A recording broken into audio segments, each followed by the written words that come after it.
भिक्षावृत्ति उन्मूलन अभियान के तहत इंदौर में एक चौंकाने वाला मामला सामने आया है। सराफत क्षेत्र में रोज दिखाई देने वाले भिक्षुक मंगी लाल को रेस्क्यू करने पर पता चला कि वो करोड़ों की संपत्ति का मालिक है। मांगी लाल के पास 3 पक्के मकान हैं, जिनमें से एक 3 मंजिला, 3 ऑटो और एक डिजायर कार भी शामिल है। विकलांगता के आधार पर शासन से एक BHK मकान मिलने के बावजूद वो लगातार भिक्षावृत्ति करता रहा। जांच में ये भी सामने आया कि वो लोगों को ब्याज पर पैसा भी उधार देता है और वाहनों को किराए पर चलवा कर भी कमाई करता है। लगातार मिल रही शिकायतों के बाद उसे अभियान के तहत रेस्क्यू किया गया और आगे की कार्यवाही शासन के निर्देश अनुसार की जाएगी।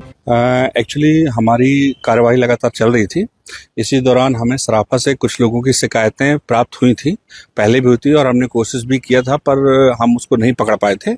अभी शनिवार को जब हमने कार्रवाई की तो ये व्यक्ति हमें पकड़ में आ गया। वो रात में 9:30 से 11 बजे तक लगभग ये सराफा में प्रतिदिन जाता था और मुख्य रूप से शनिवार, शुक्रवार, मंगलवार ये डे उसके फिक्स थे।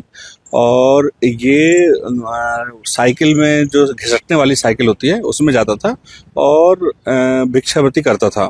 इसका भिक्षावृत्ति का तरीका ये था कि ये लोगों से जाके फोर्सफुली नहीं मांगता था, लेकिन क्योंकि वो ट्राई साइकिल में चलता था और कहते हैं अपने ऊपर एक कपड़ा रख लेता था उसमें पैरों में और घिसट घिसट के आगे जाके खड़ा हो जाता था, तो लोग सहानुभूति पूर्वक खुद ही पैसा देते थे इसको। इसका क्या नाम था? कहाँ ये इसका नाम था मांगी लाल और ये अलवासा है, वहाँ पे रहता था और ये एक प्रकार से कुष्ठ रोगी है।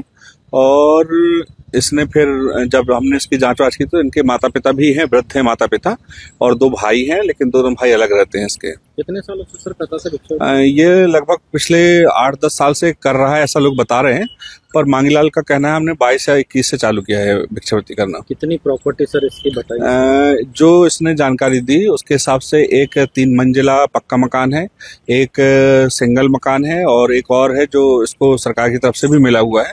तो इस तरह से 3 पक्के मकान है इसके पास और 3 ऑटो रिक्शा हैं जो ये किराए पे चलवाता है और स्वयं डिजायर पे आता जाता है। लेकिन जैसे ये क्राउड एरिया में भिक्षावृत्ति करने जाता है तो डिजायर से उतर के फिर ये साइकिल में आ जाता है। प्रॉपर्टी लगभग कितने की मानी है उसके घर? अब अनुमान 3 पक्के मकान है तो मैं ऐसे अनुमान तो नहीं लगा सकता, लेकिन 1 करोड़ की तो इंदौर में होगी ही जब पक्के मकान है तो अप्रोक्सीमेटली।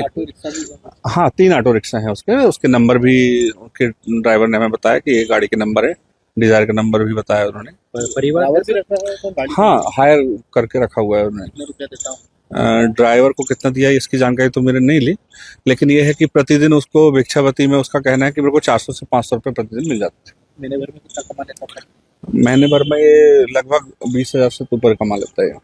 परिवार में सर परिवार में माता पिता हैं इसके, वृद्ध हैं और 2 भाई हैं और भाइयों के लड़के भी हैं, लेकिन भाई इससे अलग रहते हैं। अभी कहाँ भेजते हैं इसको हम रैन बसेरा में से लेकर शेल्टर हाउस में हम शिफ्ट कर चुके हैं। संपत्ति को लेकर क्या किया जाएगा? अभी जैसे भी कलेक्टर साहब के मार्गदर्शन निर्देश आएंगे उसी के अनुसार कार्रवाई करेंगे। आपको परिचय दे दीजिए। मैं दिनेश मिश्रा, महिला बाल विकास अधिकारी और रेस्क्यू टीम का नोडल अधिकारी।